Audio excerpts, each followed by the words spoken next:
Hello，大家好，我係 Matthew 啊。唔知大家喺最近嘅呢一年嗰度有冇去一啲 college 嗰度去報一啲新嘅課程，去幫自己進修，又或者係去學一啲新嘢嘅呢？其實我自己都有嘅，但係不過 college 呢，今年就同我講話，我要俾錢先至可以繼續修讀我呢個課程啦。不嬲都係免費噶嘛，咁做乜無啦啦要俾錢呢？原來 college 嗰度同我講翻呢，點解要收錢呢？就係因為我而家讀緊嘅係一個 level 3嘅課程。所有讀緊 level 3嘅同學仔呢，如果唔係16至到19歲，咁就係需要俾錢嘅。咁我已經係超過咗19歲，咁換言之，我係需要去俾錢去修讀我呢個課程啦。咁究竟其實俾咗幾多錢先可以繼續修讀我呢個嘅課程呢？咁其實我而家自己呢個課程呢，咁就係大概2500磅左右啦。不過有啲同學仔呢，咁佢嗰個課程呢，就可能成3000幾磅，只不過其實都係要視乎翻究竟嗰個 college 嘅收費係幾多錢咯。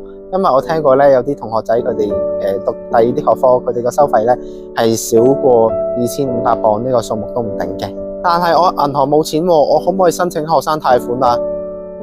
college 嗰邊呢就話唔得嘅，個原因就係因為我手持嘅係一個 BNO Visa。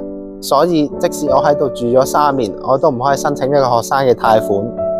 咁學校就俾咗第二個 plan 我，而呢個第二個 plan 係乜嘢嚟呢？第二個方法就係俾錢，有得揀一次過，逐個學期同埋逐個月。我自己最尾呢就揀咗逐個月嘅，逐個月就係由我哋課程嘅開始嘅9月，俾到去下年嘅6月。成個學年入面總共係要俾8筆嘅款項。我當我而家要總共俾2500磅為例啦，分8個月俾嘅話呢，咁 college 呢就會喺每個月嘅1號嗰度扣我300幾磅咯。但係大家要留意，喺第一個月 college 收錢嗰陣時呢，係會收多15磅嘅行政費嘅。不過每間 college 嗰個行政費都有唔同，咁大家就要自己多多去留意下啦。只不過大家喺不久嘅將來入面，可能已經係攞到永居嘅身份啦。究竟點樣先至可以喺 college 入面借到窿呢？而家就帶大家去睇一睇啦。好啦，而家就打一個比喻先。我就係喺2021年申請到 BNO Visa， 咁我已經係喺英國連續住咗3年，亦都係喺課程嘅第一日已經居住喺英國啦。剩翻低嗰個呢，就都係我之前提過定居嗰個身份。官網嗰度呢，其實都已經寫得好清楚，定居嘅身份嘅意思就係對居留嘅時間冇限制嘅。換言之，我2021年申請到 BNO Visa， 咁我最快5年之後2026年先至可以申請到呢個學生嘅貸款啦。咁基本上呢，學生貸款嗰個要求呢，就真係得呢3個條件啫。以下落嚟嘅時段呢，就帶大家去睇一睇借咗學生貸款究竟點樣還嘅時間呢，就係喺我哋讀完成個課程之後第2年嘅4月開始還。咁當我今年2025年畢業啦，咁我就會喺2026年嘅4月開始還翻呢筆嘅款項。咁始終都係一個貸款嚟噶嘛，究竟我嗰個嘅收入要超過幾多錢先至需要去還翻呢一筆嘅款項呢？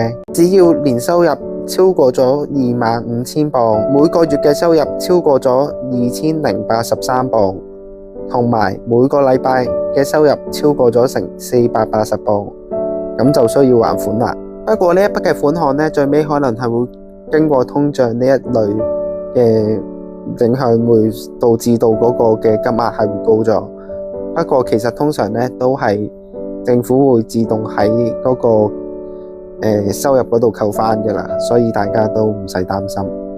喺呢度就同翻大家講一講究竟嗰個嘅計法係點樣計啦。咁個計法呢，就係會喺我哋每個月領取咗嘅工資，領取咗嘅工資係高過嗰個份額嘅2000磅左右，而政府就話我哋將會償還嗰個收入同埋門檻值之間嗰個差係9%， 2000磅嘅9%即係180磅。咁喺嗰一次入面呢，我所還嘅貸款就係180磅。喺講呢個稅項嘅結尾重申一次先，我而家所講嘅資料全部都係2025年10月4號呢一日喺政府官網嘅資料。喺未來嘅日子入面，政府貸款嗰個償還嘅方式又或者係金額呢，就可能會有唔同嘅，咁大家就要去翻官網嗰度睇翻最新嘅消息啦。喺留言區嗰度咧，大家就會見到償還學生貸款嘅嗰一條 link， 有興趣又或者想知多啲